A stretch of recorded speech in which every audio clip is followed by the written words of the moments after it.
bu jekkoo lenn ci sa njaboot fekk nekkut ak xelam war na cee mën a àgg donc mooy vigilance rek bàyyi xel bu baax a baax ay tonton di la woowe ma chérie di la teg ñi yëpp wóorul man yooyu donc yéen ñi sax du fiir man de baax bu ñëwee sama kër sax ma xool ma koy surveiller amul tax kenn jart wóol nga sa loxo bi bu daggee bii da fekk nga wóolu woon ko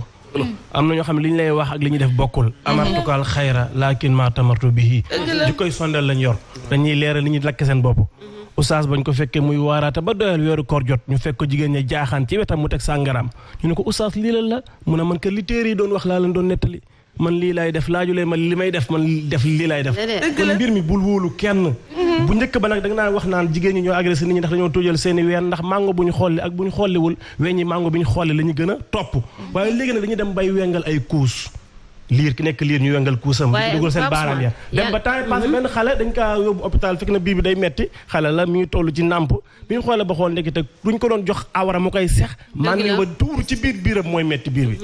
xam nga ñoo xale la mais xam nga cas bi libération indi tey kii du xale faiblesse sexuelle am ak ñàkk doylu ñàkk maanu yooyu mooy indi lii xam nga viol bu amee rek benn travail psychologique comme ni ko Fama waxee day daal di am forcé da ci daal di dugg xam nga kii du xale bu ndaw boo xam ne xamul dara sa jëkkëri teg la bët ci biir kër gi balay xool ba mën la xeemeem voilà le mot que je cherchais mooy indi lu nu mel loolu day dëkk ci li nga xamante ne si yàlla wax na ko ci alxuraan mooy loo moomul bul laal bul jege waaw soxna xale bi ñaataat la am Asma xale bii nii qui décédé j'ai pas l'âge on n'a pas son âge mais du xale war na am jëm la au moins 16 17 18 ans yàlla na ko yàlla yërëm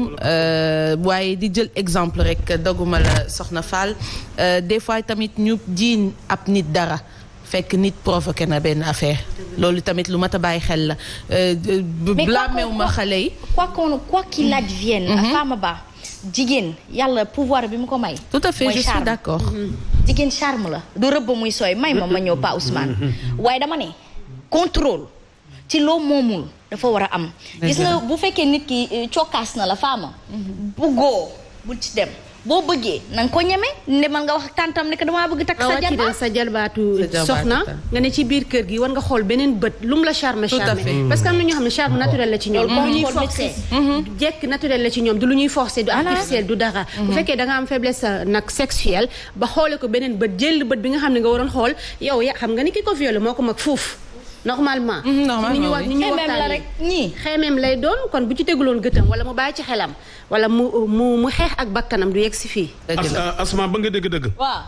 jënd ju sellut jënd ju wérut moo yóbbee nit musiba dëgg la gis nga alquran dafa am lu mu wax nit ki boo sellee seytaan ci moom day dox sa diggante ak seytaane dañu dem màkkatal mukarram Babacar Diop maa ngi lay nuyu ba mu ngi màkkatal mukarram bi ñëw ci masjidu Ijaaba Seydou Mohamed dafa daan toog di ñaan yu Médine la nekk yàlla ngeen fa dem ñu waxtaan ci rukkunu Yemen rek naar bi xoolum ne ma yow foo jàngi histoire mën na ko Sénégal mënoo déedéet te waa ji borom barke la mu ne dama bëgg invité leen ndax yéen am nga lu ngeen xam yéen Sénégalais wallahi wa rabbil kaaba ñuy waxtaan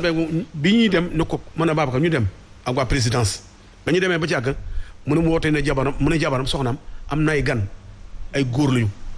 dafa leen togg añ bu am solo yàpp ak jën ñoom loolu ñu def bu amee gan dañ togg ceeb bu weex teg ci yàpp bu xam ne bii dañ koy saaf ak jën bu ñu saaf ndax xamuñu yéen gan yi lan ba ngeen ci bëgg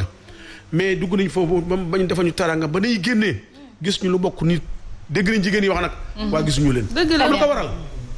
nit day fegu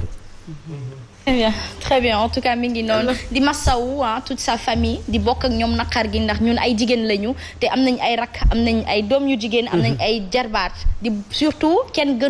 ëppul naqar tante ji nga xamante ni moom la ñu dénkaane woon kenn ëpp ko gàccee jamono ji ndaxte dafa daw waa ji bàyyi ko fa ak ñaari doomam ci yàlla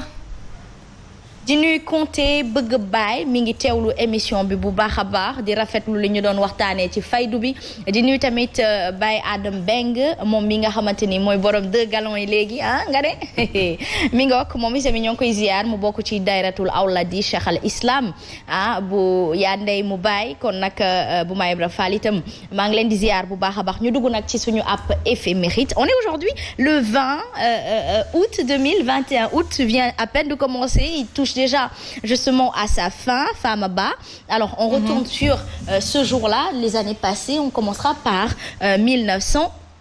60 pour parler du colonel Amadou Fall qui est nommé chef d'état-major général de l'armée sénégalaise, premier patron de l'armée sénégalaise après l'éclatement de la fédération du Mali. Mi ngi noon ci écran bi pour ñi ko xamul Natala ma ngi noon. Il avait été promu au grade de général, par la suite considéré comme l'un des proches du président du conseil et du gouvernement Mamadou Dia. Mu nekkoon itamit l'une des victimes collatérales de la crise politique survenue au sommet de l'État en décembre 1962. Kii mooy colonel Amadou Fall, Soxna Fall. voilà colonel Amadou Fall ni nga ko fàttalee Asma Hadija 1960 nag soo ci dippee rek mooy après l'indépendance boobu Sénégal wax nga ko sànq bi ñu tasee ci li nga xamante ne si moo ñu lëkkale woon ak des pays de la sous-région comme Mali, ñu bokkoon ci benn kuréel ci wàllu francophonie. lile moo doon jëmbal ni ñi commencé teg ay jéego ngir jëmmal suñu indépendance. naam bu fekkee ne sax am na lu bari loo xam ne desoon na matalaguñ ko woon, waaye n'empêche que ni defoon nañu ay pas ngir wane ni am nañu indépendance, am nañu ay hommes qu'il faut à la place qu'il faut, ñoo xam ne mën nañu diriger li nga xamante ne si mooy institution yi nga xamante ne si tegoon nañ ko fi. moom mii moo waraloon lu ni mel ñu daal di ko fay teg jëmbal ko mu jiite. Mingok, ñu àddu rek ca 2015 très rapidement pour parler de la Cour suprême qui confirme le verdict de la Cour de répression de